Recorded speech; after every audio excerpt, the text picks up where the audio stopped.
అమెరికాకు చెందిన మల్టీనేషనల్ సంస్థ మెక్డొనాల్డ్స్ కు ప్రస్తుతం తెలంగాణలో 38 అవుట్లెట్లు ఉన్నాయి. ప్రతి సంవత్సరం మరో 3 లేదా 4 కొత్త అవుట్లెట్లను విస్తరించే ప్రణాళికలు ఉన్నాయి. సంస్థ విస్తరణలో భాగంగా మెక్డొనాల్డ్స్ ఇండియా గ్లోబల్ కార్యాలయాన్ని హైదరాబాద్ లో నెలకొల్పనున్నారు. ఈ మేరకు తెలంగాణ ప్రభుత్వంతో బుధవారం సంస్థ ప్రతినిధులు ఒప్పందం చేసుకున్నారు. 2000 మంది ఉద్యోగులతో ఈ సంస్థ కార్యాలయం హైదరాబాద్ లో ప్రారంభం కానుంది. ముఖ్యమంత్రి రేవంత్ రెడ్డి అసెంబ్లీలోని తన ఛాంబర్లో సదరు సంస్థ చైర్మన్ సీఈఓ క్రిస్ కెంజెన్స్కీతో పాటుగా సంస్థ ప్రతినిధులతో చర్చలు జరిపారు. ఈ సందర్భంగా తమ గ్లోబల్ కార్యాలయ ఏర్పాటుకు సంబంధించి సంస్థ రాష్ట్ర ప్రభుత్వ భాగస్వామ్యంతో పెట్టుబడుల ఒప్పందం కుదుర్చుకుంది.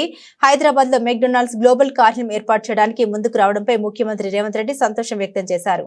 ఈ గ్లోబల్ సెంటర్ తమ రాష్ట్రంలోనే ఏర్పాటు చేయాలని పలు రాష్ట్రాలు పోటీ పడుతున్న తరుణంలో సంస్థ తెలంగాణను తమ పెట్టుబడులకు గమ్యస్థానంగా ఎంచుకోవడం గర్వంగా ఉందని సీఎం అన్నారు.